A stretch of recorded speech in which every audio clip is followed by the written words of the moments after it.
Will you please point of order? After 7 turbulent years under Busisiwe Mqubani, South Africa has a new public protector.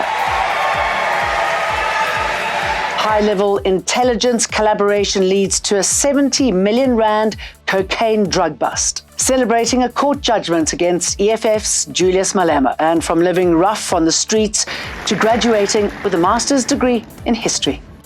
Hello, I'm Jane Dutton. This is Eyewitness News. Amanda! Tata EFF, Tata! Tata EFF, Tata! EFF leader Julius Malema, after losing his bid to have his 2018 case of illegally discharging a firearm thrown out of court. Malema and his bodyguard Adriaan Snyman appeared in the East London Magistrates Court, hoping to have the matter thrown out of court due to insufficient evidence. The case dates back to July 2018, when Malema was allegedly handed a semi-automatic firearm by Snyman and fired several shots during the EFF's 5th birthday celebrations at the Mdatsani Sisa Dukashe Stadium in East London. In delivering judgment, Magistrate Twanet Olafia said Malema's argument that the gun was a prop or movie gun doesn't hold any weight in the case. We welcome the magistrate's decision to keep this case going, but we're not surprised by it, as Mr. Malema's attempt to get this case thrown out of court was ludicrous, to say the least. Unfortunately, Mr. Malema's legal team has resorted to using delaying tactics various times throughout this trial, and it's really getting to a point now where it's almost getting absurd. Mr. Malema is caught on video committing a serious crime, and he needs to face consequences for those actions. Politicians are not above the law, even though they think they are. The chairperson of the ad hoc committee to nominate a public protector, Cyril Xaba, has sung Xolani's praises, saying she has proven herself to be capable and competent. However, the DA's Glenys Breitenbach disagreed, saying that all 8 candidates interviewed were far below par for the job. She also cast aspersions on Xolani's reputation as a former state prosecutor. Her very cosy relationship, and some say intimate relationship with her boss, the rather odious Menzies Simelane, led to speedy promotions and her very vocal and active support of his role in the capture of the NPA. After Breitenbach refused to withdraw the remarks at the request of Speaker Nosiviwe Mapisa-Qakula, DA leader John Steenhuisen challenged her application of the rules.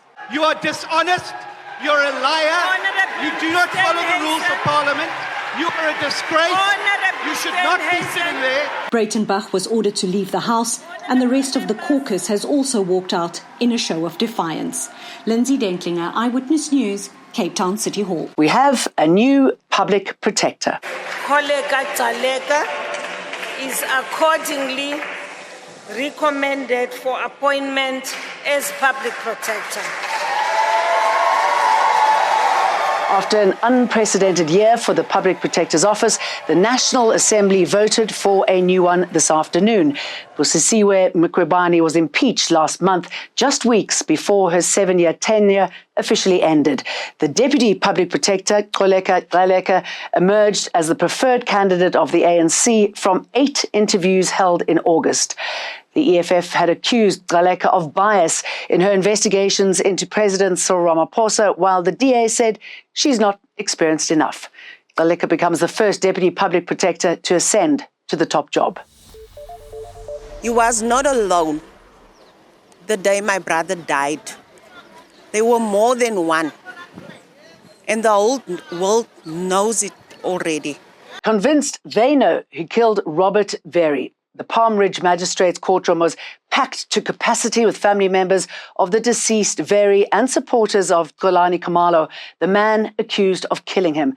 Today, the state said it has completed all its investigations into the murder case of the television presenter of the popular drug-busting show. Khumalo made his 2nd appearance, where he stands accused of killing Very during the taping of an unaired episode. The state prosecutor told the court that police have completed taking statements and the post-mortem results have been submitted. The case was adjourned to the 21st of November, pending a decision by the Director of Public Prosecutions on whether the matter should be transferred to the High Court for trial. Collaboration between South Africa and Brazil led to a massive multi-million rand drug bust. Police found 70 million rand of cocaine aboard a vessel at the Durban harbour yesterday. The cocaine, reportedly from Brazil, was taken to a private warehouse for processing.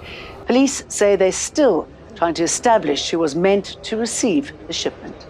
The investigation is continuing because this was intelligence-led, so the investigation is continuing with regard to where they originate from in Brazil. Growing divisions as countries take sides in the Israeli-Hamas war. UK Prime Minister Rishi Sunak is in Israel today to hold talks with his Israeli counterpart Benjamin Netanyahu and other Israeli leaders as the war rages on. This comes after US President Joe Biden's visit, where he reaffirmed America's support of Israel. Sunak's talks are expected to focus on aid for Gaza. There's around 3,000 tons of aid at the Rafah crossing in Egypt waiting to enter, but Egypt and Israel say only 20 trucks will be allowed through. Earlier this month, Hamas launched a surprise attack on Israel, who've retaliated with a pledge to take total siege of the Gaza Strip.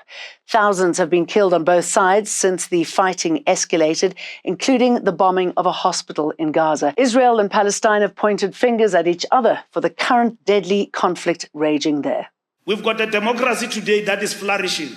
We've got everything in this country because somebody somewhere had to stand at the United Nations and say no to apartheid. Apartheid is an evil. What is happening against the Palestinian people is evil. And the ANC will be in the trenches and will be on the side of the Palestinian people.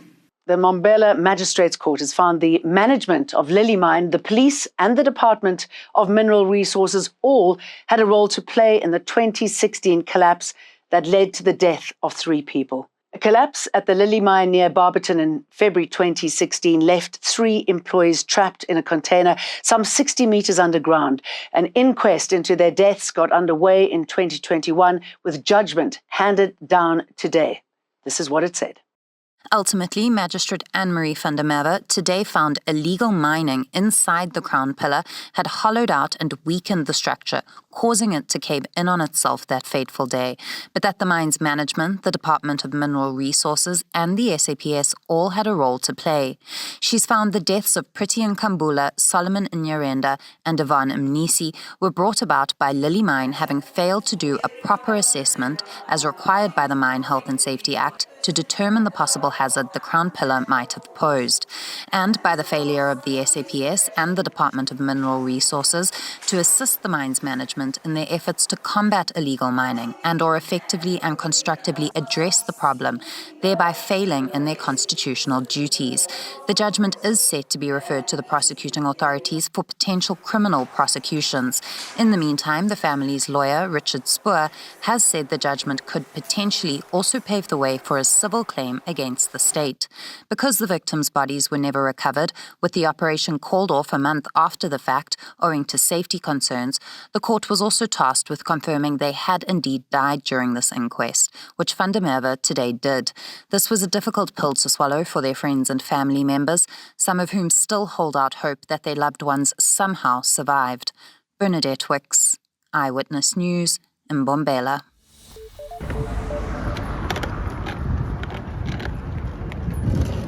Formerly homeless graduate Gibson Nzimande will finally complete his dream of obtaining his master's degree today. Last year, Nzimande had been living on the streets for nearly 3 years. With no money for tuition, he had to put his studies on hold.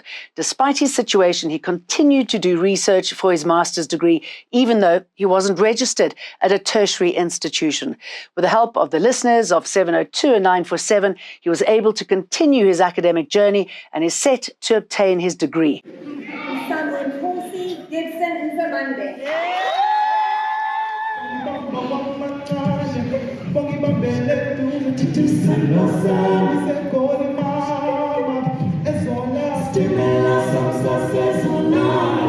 Reflecting on Nzimande's journey, his supervisor at UJ, Professor Tembisa Vaitjan, says she's proud of how far he's come.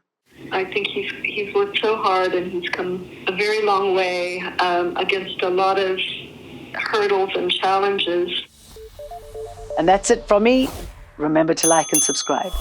Eyewitness News. In touch, in tune, and independent. For the latest, log on to ewn.co.za or ewn.mobi.